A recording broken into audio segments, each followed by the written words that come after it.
ছোটবেলায় যে 10 বছরের যে ট্রেনিংটা আপনি দিলেন তাকে, সেটা ওই ভবিষ্যতে 50 লাখ রেখে যাওয়ার সমান। আপনি মনে করতে পারেন যে আমি আমার সন্তানের জন্য মেলা বাড়ি গাড়ি জমি জামা সম্পত্তি জমা করে রেখে যাব, সেটা না করে যদি আপনি তার হেলথ জমা করার চিন্তা করেন, যে তার ভবিষ্যতে যেন তার হেলথ ভালো থাকে, সেটা আমি করে দিয়ে যাব।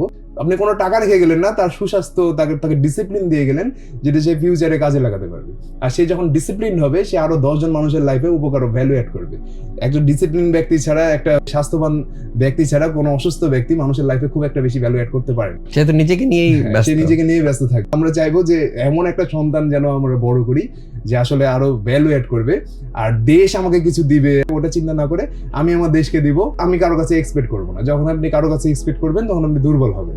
যখন আপনি ধরে নেবেন আপনার আশেপাশে পেছনে আগে পিছে কেউ নাই, তখন আপনি সবল হওয়ার চেষ্টা করবেন যে কেউ তো নাই, আমাকে নিজের অবস্থা নিজেই তৈরি করতে হবে। যখন আপনি ধরে নেবেন যে আমার পেছনে আমার বাবা মা আছে আমাকে সাপোর্ট দেওয়ার জন্য, ঠিক আছে, মেন্টাল সাপোর্ট, ফাইন্যান্সিয়াল সাপোর্ট, যতদিন আপনি গ্রো করতে চান ঠিক আছে, কিন্তু যদি এমন সাপোর্ট হয় যে তোর সারা জীবন কিছু করা লাগবে না, বাবার যা আছে তুই তা নিয়ে চলবি, তখন সেটা কি হবে, সেই অতিরিক্ত সাপোর্ট তাকে নেশাগ্রস্ত বানায় ফেলবে। তার ভিতরে অ্যাসপিরেশন নষ্ট হয়ে যাবে, তার ভিতরে অ্যাম্বিশন, কোনো কিছু অ্যাচিভ করার অ্যাম্বিশন নষ্ট হয়ে যাবে, কারণ সে তো সবকিছু পেয়ে গেছে।